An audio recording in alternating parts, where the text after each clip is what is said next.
为什么咳嗽呀总是晚上更明显、更重一些？这是好多朋友想问的问题。实质上，我们平时能接触上最常见的咳嗽就是感冒了，然后呢有点咳嗽、咳痰。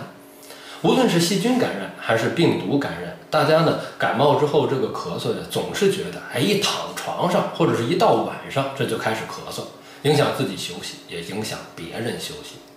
于是好多人就问了，说这到底是为什么？实质上说到它的原因呢，可能有很多不同人不同的情况涉及的问题呢，可能原因很多。但是我们今天说几个主要的。第一点呢，就是我们白天这个活动的时候，白天在正常工作学习过程中，交感神经兴奋，这个过程交感神经一兴奋，它这个支气管是处于一个舒张状态。而到了晚上，迷走神经就会兴奋。这个迷走神经兴奋呢，有利于睡眠和休息，但是它会让这个支气管处于一个收缩的状态，同时呢，也会让分泌物这个分泌增加，比如说痰分泌增加，这个时候呢，人就开始出现咳嗽。这是一个重要原因。除此之外呢，我们躺下之后这个膈肌上抬，导致呢这个呼吸受影响，也是咳嗽一个重要原因。再一个就是说，我们躺下之后这个鼻咽部的这些痰呢，它会比如说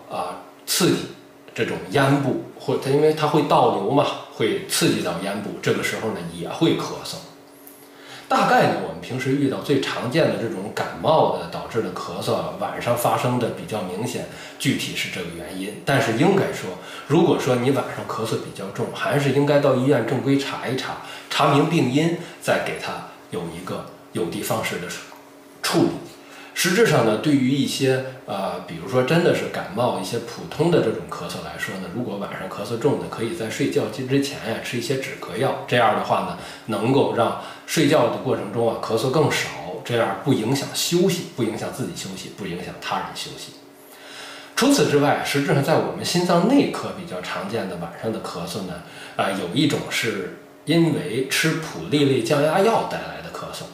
这个普利类降压药 ACEI 类的降压药，这类药物吃完之后呢，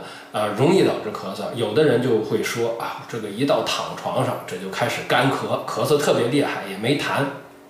主要原因因为普利类降压药特别容易对于我们这种东亚人种中日韩三国的人种呢带来这种咳嗽的症状，它会导致我们体内的像缓激肽P 物质前列腺素血栓烷素 A2等等这些物质增多，进而呢导致这种气道的敏感性增强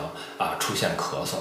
这种情况下呢，一般来说，如果说比较严重的，可以调药，在专业医生的指导下进行降压药的调整。一般来说，普利类药物只要停用、减量，或者说停用之后呢，这个咳嗽就可以逐渐消失。这个倒不是说很难只要是在专业医生指导下调药，有的时候就能迎刃而解。希望今天张大夫关于这个为什么这个咳嗽在某些人某些情况下会晚上加重的这个解答能够让大家更加了解咳嗽的相关情况。无论是感冒发烧我们遇到的咳嗽，还是一些心内科比较专科因为药物导致的咳嗽，希望大家能够因为这个视频而受益。如果大家觉得这个视频好，也可以点击关注和收藏，也可以转发给身边的亲朋好友。关注健康，关注张志颖大夫。